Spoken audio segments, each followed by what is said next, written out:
Hello everyone. Today we are looking at a framework that helps us make sense of the crazy world we manage projects in.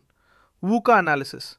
Formally, this is a framework used to perceive and respond to volatility, uncertainty, complexity, and ambiguity in the project environment. In plain English, it's a way to describe those days at the office where it feels like the ground is shifting under your feet and you can't get a straight answer from anyone. I remember a massive infrastructure project where a sudden change in global trade laws happened at the same time as a local labor strike. It was pure chaos. By using VUCA, we stop just reacting to the chaos and start categorizing it so we can find the right stakeholders to help us stabilize the ship. So, now that we've mastered the idea that VUCA is our chaos management tool, you might be wondering about that first letter and how to handle a project that moves too fast. Well, that brings us right into our next step, which is volatility. This brings us to volatility. The technical books describe this as the nature, speed, volume, and magnitude of change that is not in a predictable pattern.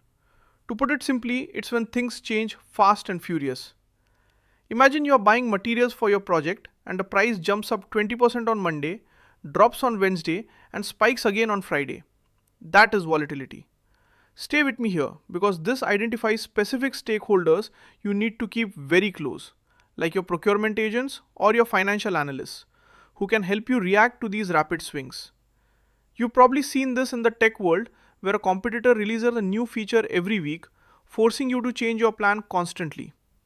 By identifying volatility, you find the stakeholders who give you the agility to survive. Now, while volatility is about the speed of change, sometimes the problem is that we just don't have enough information to know what's coming, which leads us straight into uncertainty. Now we have to tackle uncertainty. Formally, this is the lack of clarity or awareness about the future, where the basic cause and effect are known, but the probability of an event is not. In everyday speak, this is when we say, I know something might happen, but I have no idea when or how likely it is. It's like waiting for a storm that might miss your city entirely. In a project, this might be a pending government approval. You know you need it, but you don't know if it will take 2 weeks or 6 months. This uncertainty identifies stakeholders like legal experts or government liaisons who can help you reduce the fog by getting better information. Let's break this down together.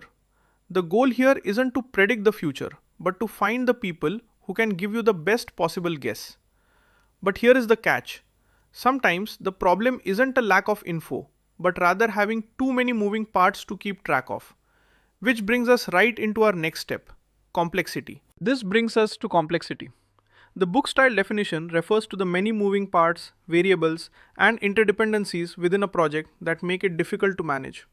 To translate that into human speak, it's the giant mess of spaghetti. This is different from volatility. It's not necessarily fast, it's just complicated. Imagine you are launching a product in 50 different countries, each with its own language and tax laws. That is complexity. This identifies a massive group of stakeholders, the specialists, the local managers, and the technical architects who understand how all those pieces fit together. I once worked on a project where we ignored the complexity of the data migration, only to find out it affected every single department in the company. By analyzing complexity, you find the stakeholders who hold the master map of the system. Now, while complexity has many parts, sometimes the parts themselves are just plain confusing, which leads us to ambiguity. Let's look at ambiguity. Technically, this is the lack of clarity about how to interpret a situation, the unknown unknowns, where even the basic rules of the game are unclear. In simple terms, it's the factor. This is when a stakeholder gives you a requirement that is so vague it could mean 5 different things. You've probably seen this. A boss says, make the project more innovative, but never explains what that looks like. Ambiguity identifies the visionaries and the sponsors as your key stakeholders. You have to go to them and force a conversation to turn that into a aha. By analyzing ambiguity, you find the people who need to provide the definition so you aren't just guessing. Now, while identifying these 4 types of chaos is a huge win, we have to make sure we use this to actually improve our risk planning, which brings us right into our final step. Finally, we reach the VUCA response integration. The formal definition is the process of using the VUCA analysis to develop specific risk response strategies such as building in Slack for volatility or doing experiments for ambiguity. In plain English, we are moving from "oh no, it's chaos" to "okay, here's the plan." We don't just complain about the VUCA world, we use it to populate our risk register. For every volatile or complex factor we found, we assign a stakeholder to manage it. It's been a long journey from feeling overwhelmed to having a structured map of the chaos. This systematic look ensures that your stakeholder register isn't just a list of names, but a list of partners who help you navigate the storm.